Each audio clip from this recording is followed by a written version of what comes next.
And subtracting polynomials. That is what this video is about. Side pride. Okay. Combine. So you got to just remember how to combine like terms first. Okay. So when you have two terms that have the same variables and they're to the same power, then you can combine them. So I have 4x squareds, and then I have 6x squared. So altogether that's 10x squareds. This is a negative 3y, but see this y and this y, they're both to the same power, so I can combine them. So negative 3 and positive 7 gives me a positive 4y.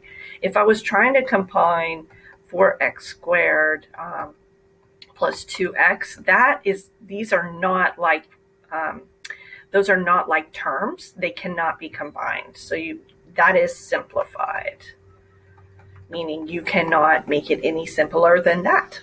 Okay, so with this, I'm looking at this big long line. I'm going to look for all the ones that have the same variables to the same power and combine them. And then I'm also going to be thinking about standard form, which says that the variables need to be in alphabetical order and that the highest exponents go first. Okay, so 4x squared and negative 6x squared. I got these two. Also, remember that you could circle all of your terms. See, I want to make sure that you see that that's a negative 6x squared. That sign right there doesn't just mean subtraction. It's a part of this term here. Okay, so that's going to give me, I can first just rewrite them together. And then I'm going to do my x's. So I've got a negative 2x and I've got this positive 5x. Okay, so I dealt with those two. Now I'm moving over to my y's and I go with the highest power first. So I've got plus 7y squared, dealt with that, and plus 4y squared. And then I've got just a negative 3y by itself, nothing to combine with that, and a positive 7 at the end. The constant goes at the end. Okay, now I can combine this guy and this guy, this guy and this guy, this guy and this guy. Negative 2x squared plus 3x and 7, 8, 9, 10, 11. So plus 11y squared minus 3y plus 7. And that is simplified. You can't do anything more to it. Okay, so one of the things you got to remember is just how to combine like terms. Oops. Okay, so here's an example of two polynomials, right? We have a trinomial and a trinomial being added together. Like this is one big thing and this is one big thing. So we can put the like terms together.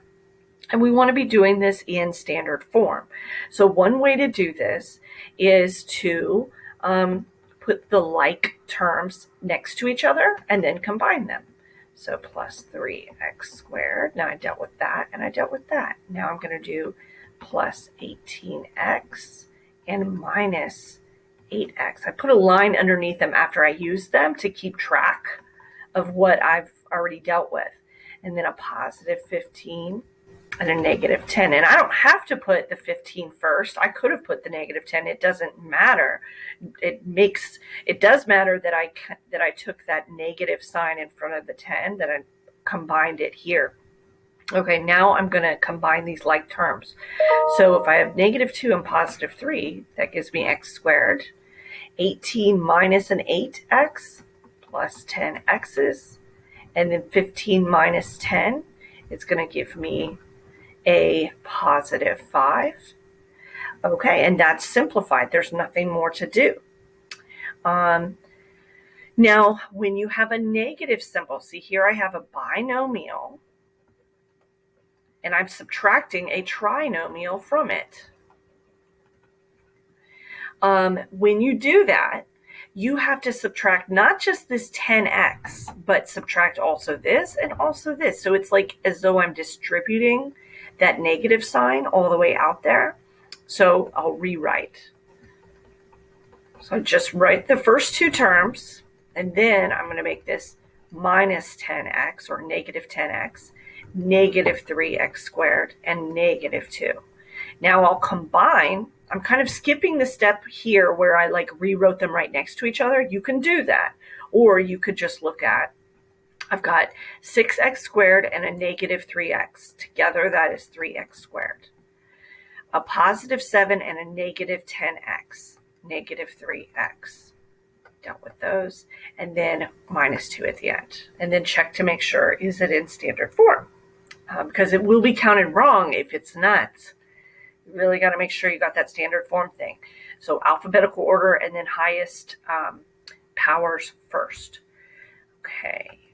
There is another method. This is what we've been doing. Is called the horizontal method, I guess, because everything is going in a line. But you can also do the vertical method. Now here I've got a trinomial, and I'm adding a binomial to it. I'm only combine the like terms. One way to do that is to rewrite them in columns. So here's my first trinomial. Now I'm going to write this 4x squared, but I'm going to write it right underneath the term that it is like. There is no term that is like negative x, but there's a negative 5, so I'll write that under here. And this is called the vertical method because you're writing them vertically, right? 7x squared minus x. Nothing to combine, so I just copy it down. And then 3 and a negative 5 is going to give you a negative 2. And so that's simplified. Okay, so that works. Now, again, you got to be careful about when you have this negative sign, know that that gets distributed to each of the terms that are in there. So 8x squared minus 12x plus 4. And now I'm going to distribute this. Minus 3x squared minus 5x plus 1. Negative times a negative is a positive, right? And notice all the terms, I'm writing them. I'm not just writing them in the same order they were here. I'm writing them in the in standard form underneath the correct term that they match with, okay? So now I have 5x squareds, and that's going to be negative 17x and a positive 5. Okay, so vertical method is what this is called. You don't have to do it that way. You could have just written these out next to it. That would be horizontal and combine as you go, whatever you want to do. Oh, well, what if you have a shape and you need the perimeter? First, you have to remind yourself of this. The perimeter is when you add up all the sides. So you can add up the sides just by writing all of the terms right next to each other. So now I wrote that one. Now I'm going to write this one here. Plus x squared plus 2x, and then plus x minus 4. Combine what you can. 4x and 1x is 5x squared. So I dealt with that and I dealt with that. Then these two would come next because the constant's going to go at the end. 2x, that's going to give plus 3x. And 3 and negative 4 gives you negative 1. Okay, if you wanted to do this in the vertical method, you could. You could go x squared plus 2x. Then I could write this term. So the x is going to go underneath the x's, and the negative 4 is going to go out here. And then this term, the 4x squared is going to go underneath the x squareds, and then the 3 is going to go over here. This would be the vertical method. Notice that I had to leave spaces because I need a column of x squareds, a column of x's, and a column of constants. Okay, 5x squared plus 3x. If you find this confusing, don't do it. Do it that way, okay? You could also do this. You could come through and say, what are all the x squared terms? Okay, I've got 4x squared and x squared. So then that's 5x squared. Okay, now where are all the x's? I've got an x, and that's going to be 3x. And then I got a negative 4, and I got a positive 3.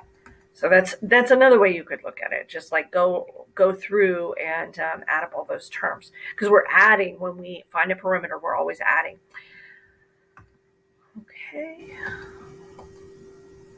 Okay, here's another shape thing. You got to remember what a rectangle is. It's only showing you 2 measurements, but how many sides does it have? It's got 4 sides. So 3x plus 6 and x minus 5 over here.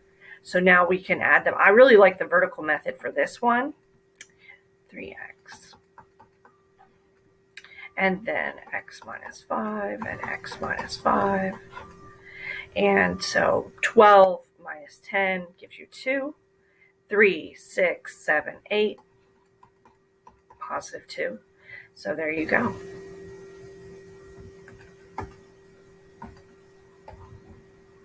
Okay, now when you're dealing with algebra tiles, this should almost be a separate video. This is going to be a separate video.